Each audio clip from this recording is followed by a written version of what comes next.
Hi, this is Dr. Gary. Welcome to our weekly tune-up this week. Well, I'm constantly reminded that when the holidays come, or when a special event happens in our life, or a graduation, or somebody's having a birthday and there's a big party and a get-together with relatives, there's a thing called relative triggers that really get to a lot of people. So let's talk about triggering a little bit. One of the things I always ask people when they're not getting along and when something's going on in their life that seems to trigger them and then they bark at their spouse or one of their loved ones, I got to ask you this question. Is this how you want to be spoken to if you love someone and you want them to love you? What kind of reaction are you going to give someone who yells at you, makes you feel bad, or is constantly angry at you? You've heard me say this before, and I'm going to say it now, that each one of us have triggers. And triggers are those little neurological impulses that cause us to behave in a certain way from some remote stimulus that just randomly happens sometimes. You know, we can walk into a room and all of a sudden just the scent causes us to go into some kind of tirade or depression just from smelling something because it reminds us of something else. Many times we see someone's face, especially if we're married to them, and just seeing that person's face can really irritate us, aggravate us, or make us mad.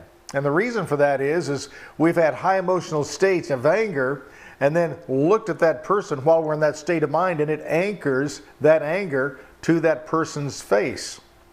Or we can associate to a building or our home or a certain place in our house or a certain room or the presence of certain people. All can have this effect on us. Remember this, if you're having a hard time getting along with people or you're nervous about visiting some relatives during a holiday or a birthday or a certain event that comes up during the year, remember that you're responsible for your triggers.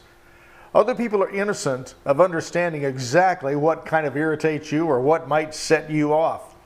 You're responsible for it. And if you do not take responsibility for it and you allow the triggers to fire off, it only makes you look out of control. It makes you look mentally ill sometimes. It makes you look like an angry person. And maybe you're not. Maybe you just got triggered. So whatever's going on in your life, understand that there's certain events that you've been in a high emotional state and it can create either a good emotion or a bad emotion. And it's your job to get those under control. And one of the best ways to get those kind of negative triggers under control is, first of all, the moment you start feeling that, think of something, put a good picture in your mind or a memory that makes you feel good, or an association that causes you to go off into a new direction in your thought process. That process actually will swish out that negative emotion. Now, it's not going to work every time. You've got to practice this, and it takes a little bit of time to start melting down that trigger point. You can do it, though. You have to take responsibility for it. If you just expect yourself to be, that's the way you are, and that's just going to happen, then you're really missing the point of taking a lot of control over some of the facilities you have within yourself to make a decision and make a difference in these situations. Always remember, when you get triggered, you're the one living with the pain. Other people can walk away from you anyway. It's you that's getting hurt from being triggered by something external of yourself. You're rendering control of environmental triggers that cause you to go into an unfavorable emotional state. The best way to fix that is to recognize it coming on, and the moment you start thinking or feeling as though you may get triggered, that's the immediate time to either change the location of you are, wherever you are in the house, or go outside, or start immediately thinking of something that is much more pleasant. By doing that, you're going to train your brain to really start reacting in a different way with that stimulus response. And it actually works. In neurolinguistic program, we call that anchor collapsing.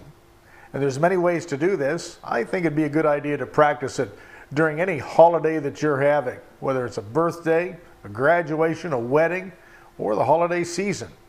It's a good time to practice that right now and really take control of your emotions and not allow anyone or anything external of yourself to control you and your good time. So let's work on that this week, and let's really pay attention to our triggers because we're the one responsible for it. Until next week, this is Dr. Gary wishing you an extraordinary trigger-free week. Until next time, bye-bye.